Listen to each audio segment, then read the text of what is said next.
Hello everyone, this is Mrs. Van Horn and we are going to be tackling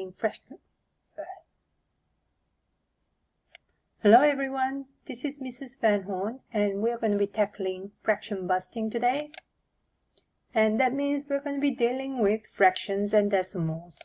And I know a lot of students do not like working with decimals and they actually despise working with fractions, right? Well, why can't we just do math with whole numbers? Because sometimes in life, estimating is just not good enough. Fractions and decimals give us a way of measuring things to an exact. So for example, if you're a band director and a marching band has 6.5 minutes to perform at the football game during the halftime. If you go over 6.5 minutes, the team will be penalized, and we don't want that to happen. Or if you're interested in dogs like I am, the world's smallest dog is 6.1 inches nose to tail. This is a Chihuahua named Brandy, and she only weighs 2 pounds. And look at the decimals that we're using here. Or the world's tallest dog, Xanus, the Great Dane, at 3 2/3 feet tall. Now we are using fractions here. What about the ugliest dog? Well, it's got nothing to do with math, but still, that is the winner of the 2015 Ugliest Dog. Longest jump and the fractions? Well, this longest jump belongs to this man named Mike Powell from US. In 1991, he jumped whopping 29 feet 4 1/4 inch. I know that every little bit of an inch counted towards that world record. So, and what about this fastest rapper? This Seattle rapper named Ricky Brown. He made the Guinness Book of Records by rapping 723 syllables in 51.27 seconds. That's whopping 14.1 syllables per second. That sounds pretty amazing to me. Okay, so up till now you've learned how to solve equations. You would distribute to remove any parentheses, combine the like terms, move the variables to one side and constants to the other, and then you solve the simplified equation. So today we're going to be continuing to solve equations, but the equations are going to be rational equations. Rational equations are the equations where one or more of the terms are fractions. So look at this equation, x over 2, that's a fraction, right? And 3 over 5, that's another fraction. So when you have equation that involves fractions, we call that rational equations. And we will also solve equations with decimals as well. And we'll start with equations with fractions. And it's called, the method we're learning is called fraction busting, because what we are doing is we are eliminating first the fractions to leave you with simpler equations to solve. One that does not involve any fractions. See? So it's going to make your life a whole lot easier by learning this method so that you don't have to deal with fractions. The first step is looking for the lowest common denominator. Okay? Sometimes we call the lowest common multiple. They usually mean the same thing.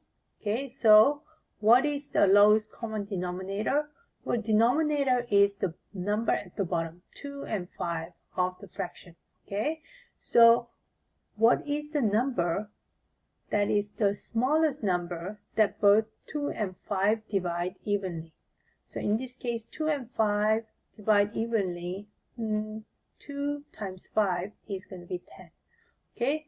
The biggest number you're going to need to multiply is when you just multiply these two. But sometimes it can be even smaller than you just multiply the two denominators. So keep that in mind. So in this case, LCD is 10. So we are going to multiply both sides of the equation by LCD, the 10. So 10 multiplied by the left-hand side and 10 multiplied by the right-hand side. Then what happens? Well, we need to distribute. Okay? So when we distribute, we are multiplying 10 to x over 2, and 10 to 3 over 5, and 10 to 3. So remember, you need to multiply. You can't just multiply to the first term. You need to multiply to the whole thing. So that's the reason I'm using the parentheses. Well, 10 divided by 2 is 5. So this cancels out to be 5.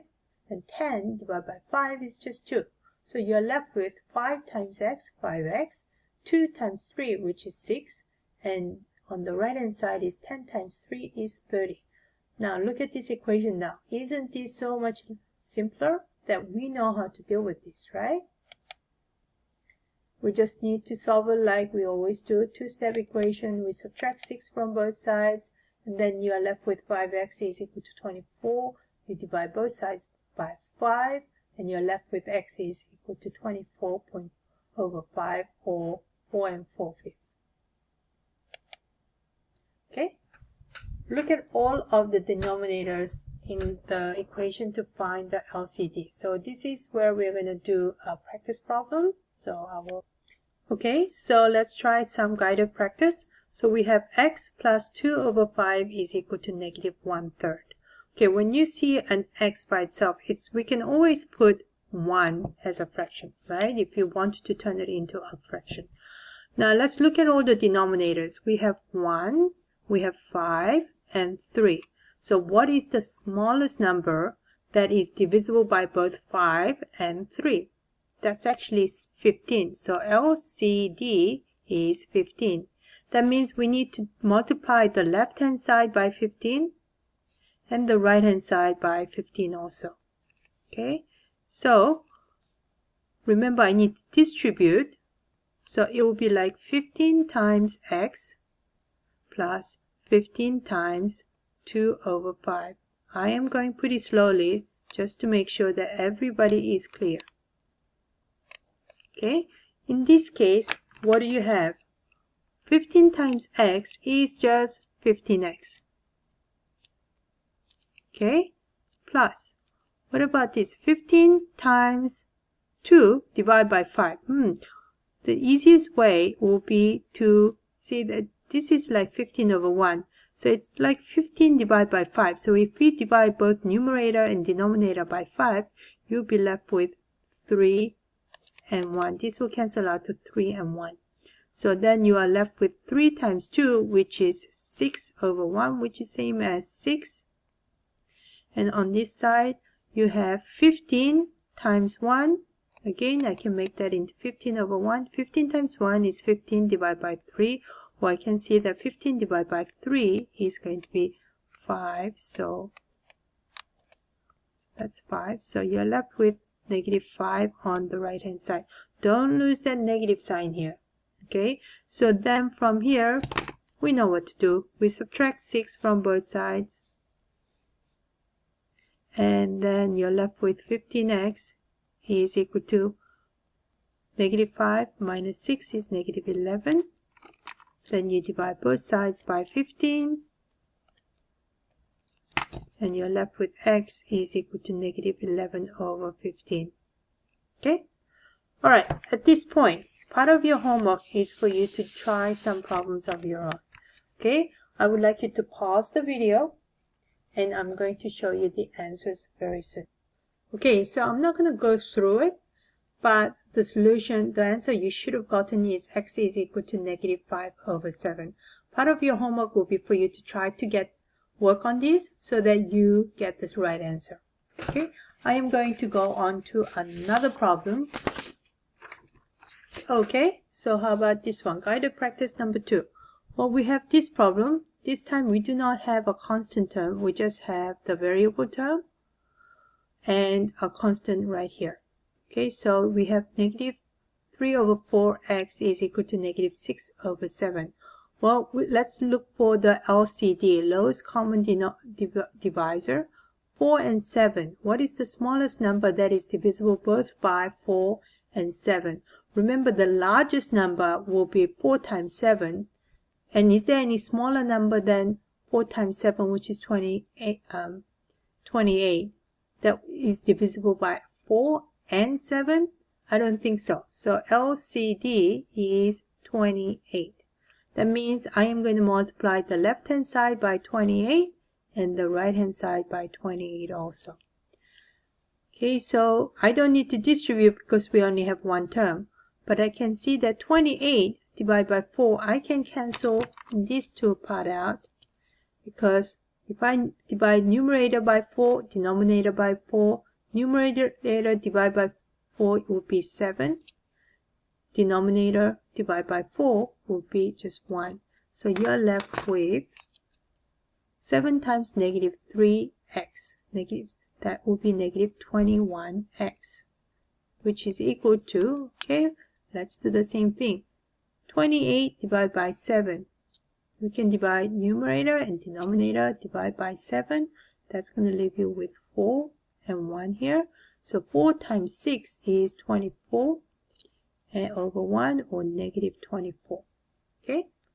Alright, so we have negative 21x is equal to negative 24. From here, we're going to divide both sides by 21, negative 21 in fact. And that cancels out to giant 1, and you're left with x is equal to, negative divided by negative is going to be positive. So 24 over 21. Can we simplify this further? Yes, we should, because they are both divisible by 3. So this simplifies to 24 divided by 3 is 8, and 21 divided by 3 is 7. So x is 8/7. Okay? Alright, so now I would like you to try to do this problem. And please pause the video and try to work on them yourself. Okay? And you are going to be taking pictures of all your work, so make sure you are showing proper work, please. Okay, I am going to assume that you paused the video and you found your answer, and your answer should be x is equal to 15/7. That should be the answer you should have gotten. If you didn't, then see if you can figure out what you might have done wrong. Alright, so then let's do another guided practice. How about this one? Alright, so we have 3a over 4 negative minus 13 over 20 is equal to negative 7/10.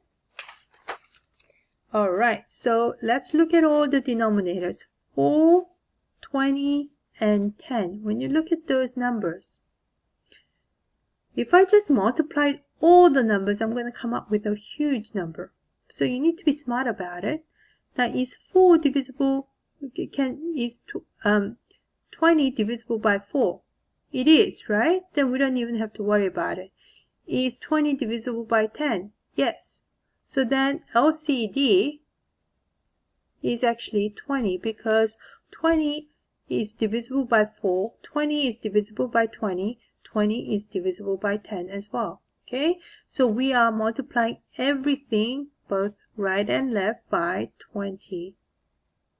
So then that's 20 times 3a over 4 minus 20 times 13 over 20 is equal to 20 times negative 7/10. Okay, from here I can see that 24, how many times does 4 go into 20? 5 times. So that cancels out to 5. And 20 divided by 20, just that becomes giant 1. And 20 divided by 10 is just 2. Okay, so then you're left with 5 times 3a is 15a minus 1 times 13 is 13 is equal to 2 times negative 7 is negative 14. Make sure you do not lose the negative signs here and the negative signs here. Okay, those are very, very different numbers if you lose those. So then I add 13 to both sides, and you're left with 15a is equal to negative 1. So you divide both sides by 15, and you get a to be negative 1/15. Okay, great. So then I am going to leave you with this problem, and when I come back I will show you the answers. The problem you're going to be working on is 2x over 3 minus 5/2 is equal to negative 1/3.